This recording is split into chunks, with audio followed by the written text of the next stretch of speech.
Yes, people, what's going on? We're back. Listen, today is about Enzo Maresca. But before we get into it, people, make sure that you're liking up the video, smash up the likes as always, subscribe to the channel. Like I keep saying, people, road to 2K. We're halfway there. Listen, love for the support every single time, people, man, because, listen, I kept procrastinating the YouTube, like I said. But yeah, now we're in the full swing of things, man. We've got a lot of content to come out this summer. Obviously, you've got the Euros, going to have a lot of transfer news.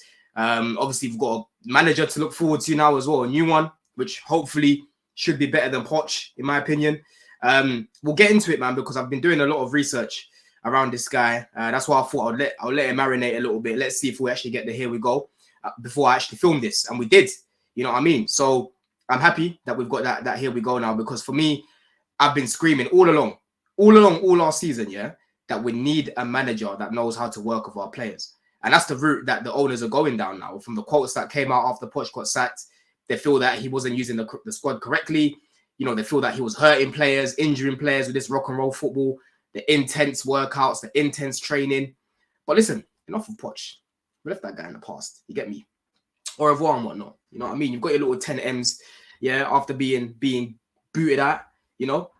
He'll find another club. He'll be good. He'll be good. You know what I'm saying? But we're going to get into it. But listen, people, you lot know that I didn't, you know, I wanted De Zerbi. That was my first choice. And the main reason why was obviously because I looked at the squad. I looked at the managers that I sort of watch and know about at the minute. And I'm quite familiar with him. Obviously, Brighton are in the Premier League. I know a lot about Brighton because I watched a lot of their football last year. Because obviously Levi Cole was there, I wanted to watch him. And Caicedo was linked to him as well. So I wanted to see him and actually see what he's like and not just what people say on the timeline and whatnot. It's always good to do your own research on players, yeah, before you start following like a sheep. And then when people ask you things, you don't know what you're talking about. Do you know what I mean? So it's always good to do your own research, right? So I'm quite familiar with De Zerbi. And for me, the style of play I thought would be really good for the squad. You know, in terms of his man management as well, I thought would be pretty good for the squad. He doesn't look like someone that's going to be a pushover. You know, he's not going to allow Jackson to just run on after being subbed off and go and celebrate with everyone else and get himself booked. You know what I mean? He looks like a real militant, disciplinary guy. You know what I'm saying? That's going to make sure these young delinquents listen, you know? But I was skeptical at the same time in terms of the other side of the game, you know, constantly playing out from the back all the time. I didn't really see much variation in his game much, to be honest with you. And that's something that I said, hopefully it should improve. I hope it improves at Chelsea even.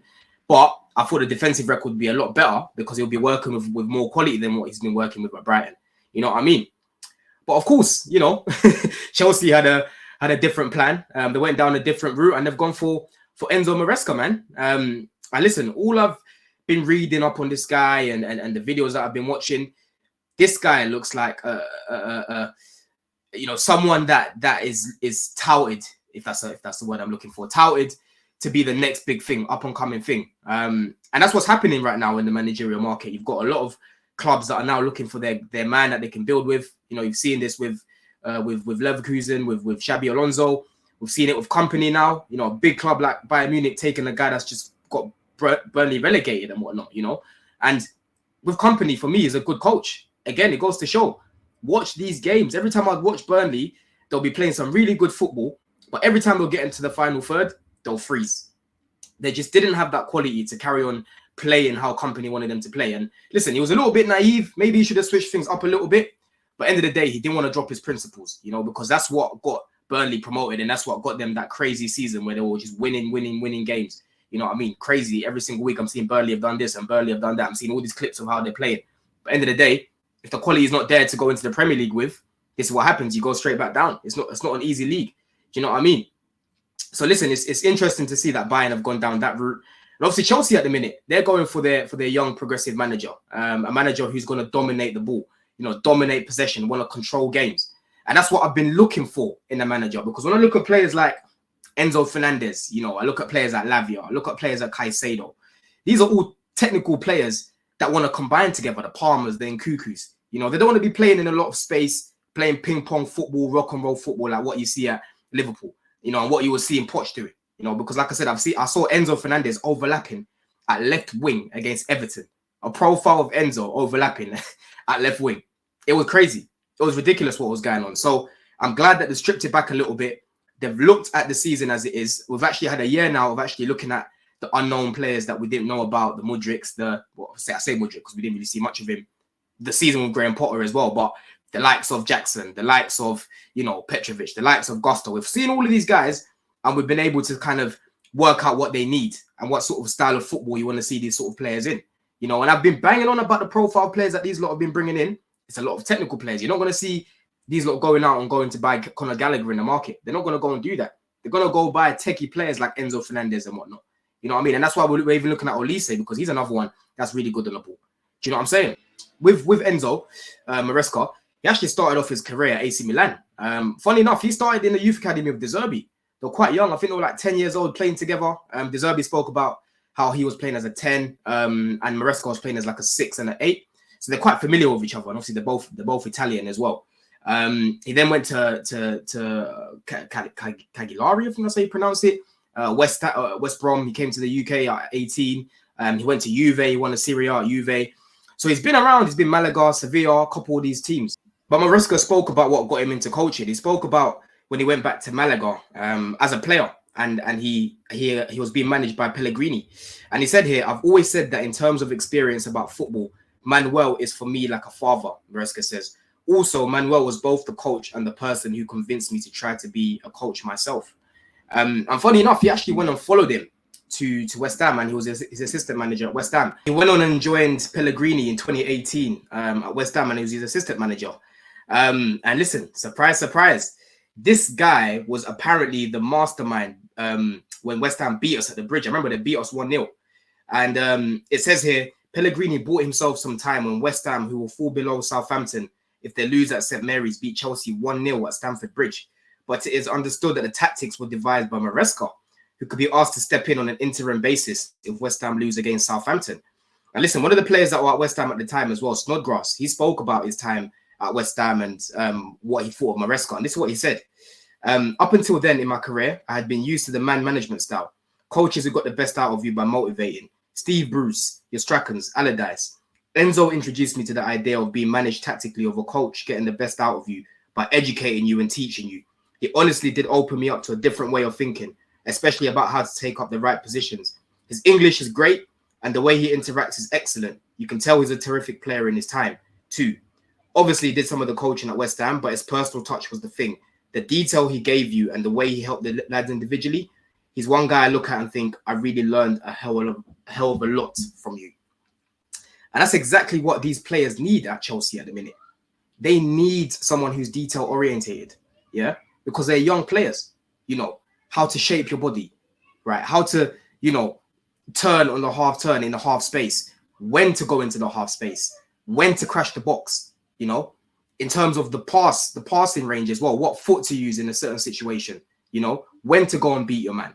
All these little intangibles in the game, all these little things, right? They need to be given to these guys as if they're kids. You're feeding them because they're kids. So that's what I want. I want a proper coach who is going to come in here with a real philosophy, real attacking possession style football. That's exactly what Chelsea need at the minute. Because for me, like I've said, I don't think this squad is as bad as what people make out. I do think it needs a shape up. And a lot of these players at the minute should be squad players coming off the bench. But listen, there's a lot of quality to work with. The likes of Reece James, Nkunku, Lavia, Palmer. Like I keep saying, there's a lot of quality in this team. Gusto, I can keep going. You know what I mean? So we just need to make sure that we've got the right guy leading them. Because for me, that wasn't Poch. He was not that guy. But he continues his coaching at Man City. He went back to Man City for a little bit. He was actually the head coach of the under-23s, and he managed Palmer and Lavia during his time there as well. And Lavia spoke about his time working with Enzo there as well. He said, I really enjoy recovering the ball and passing through the lines. Enzo's helped me a lot with that. Always being on the half turn so I can see the game going forward. So it's not a problem now. You see, this is what I was just talking about in terms of the half space. And we're going to get into the juicy bit, people, in terms of his style of play and what I think is going to bring to the team and how he wants his teams playing. But these are just some of the things that some of his players are saying, He managed Parma. He went to Parma in Italy for about 14 games. They had an issue over there. Apparently, they just got taken over. They had an upheaval of about 15 new players arriving from after they got relegated from Serie A as well. So it didn't really sound like it was a stable environment. I know some people probably try to say the same thing about Chelsea. They say, oh, you lot have a lot of new players as well. But listen, at least there's a year in now where a lot of these guys are settled, and a lot of these guys are ready to push on and ready to kick on. It's not like before where we had a bunch of players when Potter came, when they wanted to leave the club. These guys are here, death row contracts. They're locked in. You know what I mean? They're not going anywhere. We're not, in terms of the squad, I don't think the squad's unstable at the minute. It just needs a little bit of guidance and a little bit of deliverance. And that's what hopefully he can bring. You know what I'm saying? And at his time at Leicester, listen, these guys, when they got relegated, yeah, they were one of the worst teams that I was seeing in the Prem. You know, they lost some key players. They lost Tielemans. They lost, obviously, Maddison. You know, some serious key players they lost here, but they managed to keep a lot of their Premier League players that they had from before, like Pereira, you had Drewsbury Hall, Hamza Chowdhury, all of these guys, you know, and it was looking like Leicester could get themselves back up, right?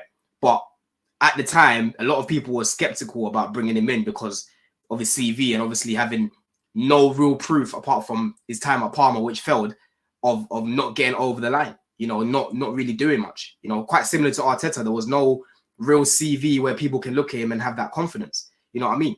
But he came in there straight away and implemented his ideas straight away. Drewsbury Hall spoken about it. And he says here, a lot of the things he was saying, the lads haven't seen before.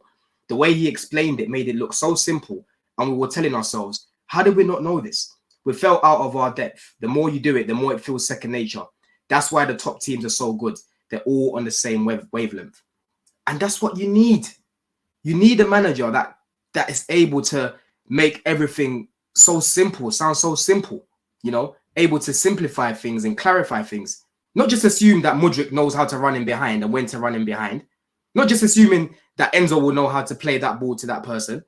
You know, these guys are good players. Like I said, Mudryk's got a lot of potential, but they still need that guidance. They still need that coaching. And that's exactly what Enzo Maresca is going to bring, in my opinion. You know what I mean? A lot of players have spoken about how detail-orientated he is. And he likes playing a 4-3-3. You know, in possession, it normally goes to a 3-2-5. So he normally has either a centre-back that will go into the midfield, or you will normally have like a right-back, the right-back. So you like Pereira inverting into the midfield as well. And then you normally have 2 8s. So you had Drewsbury Hall, and I believe you had Ndidi as well. That will be crashing the box and making those late runs. Drewsbury Hall did really well. And listen, a lot of the clips that I was watching, this guy was balling out. Drewsbury Hall, he's one to watch next season. This guy's definitely going to get a move. Right? As long as he doesn't get injured or anything like that, he is a baller. On the ball, that guy can ball out. He reminds me a lot of Maddison in a way, but he's got an engine on him. That's one thing about him. I would say he's more of an 8 than a 10, but he's a good player, man. But yeah, I was seeing how he was getting in between the spaces, like I said, in between the pockets. One thing that I really like about how he sets up his team, they're patient in their build-up. You know, they don't just rush, but the thing is they can switch it up. Sometimes I'm seeing the centre-backs going straight to the striker. The 9's dropping into the little hole, straight into the 9. He's dropping it off to the 8, spinning, tries to get it in behind. There's other times where the centre-backs will go to the fullback. You know, the fullback will go back inside, go into the midfield. And the midfielders, the way, what's his name? Harry Winks. Harry Winks was looking at Xavi in this system, bro. You know what I'm saying? Harry Winks, the way I'm just watching him in these clips, he's just getting the ball and he's just popping it off. And every time he's popping it off, he's peeling off, you know, to get the ball back, receive the ball back. You know, 1-2 touch between the midfield. Let the team press you and overwork themselves and tire themselves out. Because what that does is it creates that space in between our first phase and the second phase. Because when the midfielders are being pressed in the first phase and they're popping it off, boom, straight in between the lines, in between the half spaces, when you're going to have your Nkukus, your Palmers, you know, these sort of guys, Enzos, Caicedos as well, hopefully, in certain parts if he's playing a little bit further up in that 3-2-5, you know. So the variation in the way they attack, I really like it. Really, really like it. And one thing that I noticed in terms of the sort of goals that they've scored this season, they use their wingers a lot. They use their wingers a lot this season, Leicester. You know, they'll go into Mavididi. The other guy on the right, I've actually forgotten his name, which is bad because he looks quite good. And I think did he score against Chelsea? I can't remember. I know Mavididi scored against us when we played Leicester, and they were good in large parts. I know we started off quite well. After Disasi gave away their own goal, they grew into the game. But overall, when I was looking at them, I thought, oh, these are actually popping it about. It's just their overall quality. We've got a little bit more quality than them right now, you know.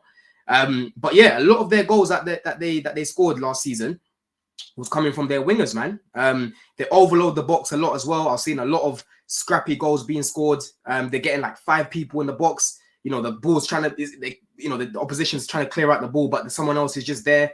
They're winning a lot of headers in the box as well, scoring some headers in there, you know. So it's really good that I'm seeing real patterns, you know. Every goal that I'm seeing a serious pattern every single time.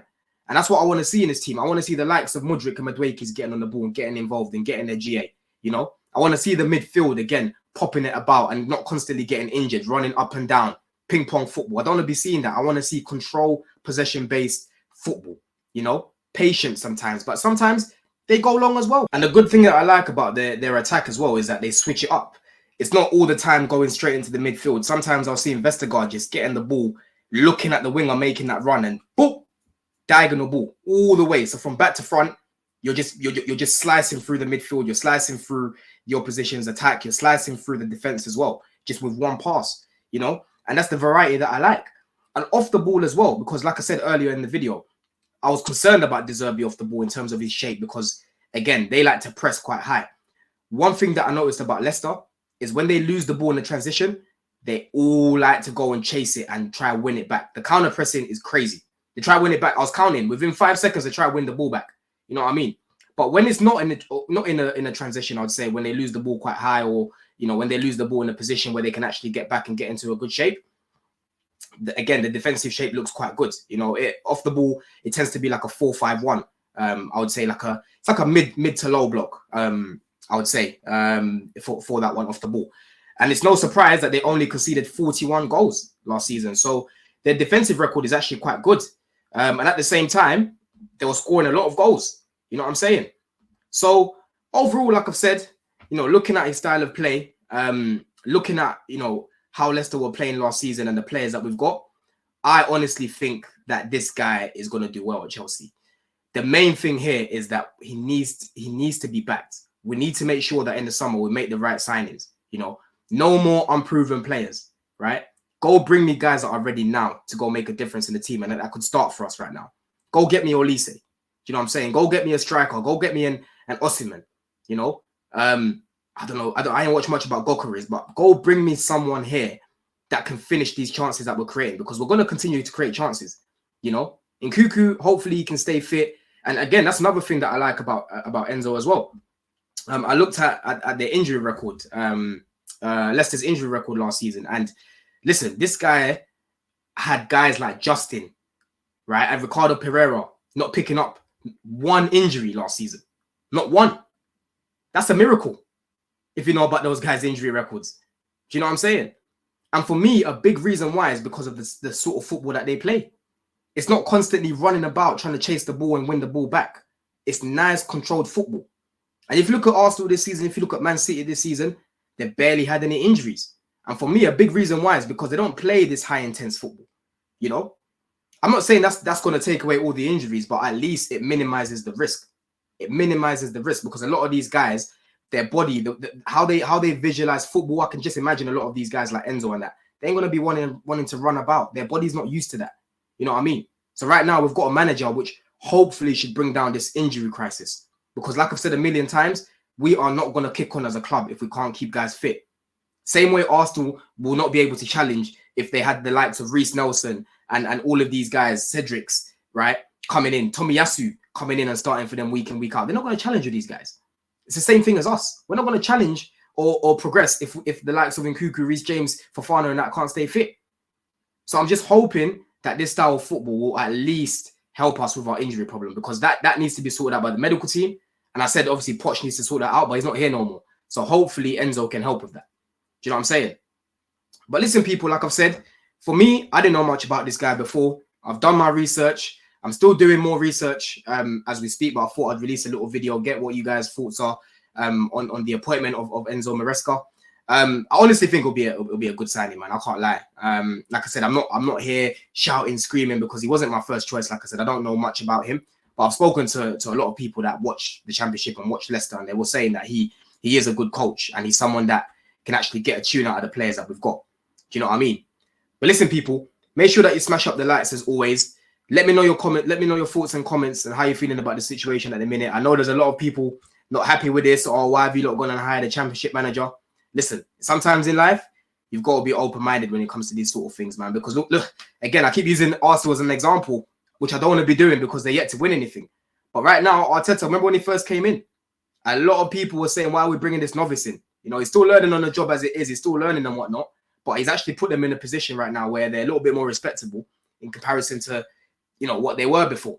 right? It was Banner FC. Everyone used to tune into AFTV and that. I can't remember the last time I tuned into AFTV because it's not Banner no more. Do you know what I mean? Obviously, they need to get over the line, and I hope that we've taken a little leaf out of their book, but we're basically going to do what Man City did to us. You know, Man City took a leaf out of our book, but they elevated it and they upgraded it. They dominated. And that's what I'm hoping Chelsea can do with Enzo Maresca in the future. You know, hopefully he'll start to build something real. You know what I mean? Something real. Because what I was seeing last season was fake. It was fake, man. Poch hoodwinked me. Do you know what I'm saying? But like I said, people, let me know your thoughts in the comments, man. If you didn't want Maresca, let me know who you wanted. You know, let me know what you think about the directors. They cannot get this one wrong. They cannot get this one wrong, man, because it's going to be on them. End of the day, it's going to be on them. I'm going to support Maresca. You know what I'm saying? Because end of the day, it's my club. I love my club. I'm going to support him. Hopefully, you know, he gets on well. But listen, if this backfires, it's going to be peak for these, man. In a bit, people. Love.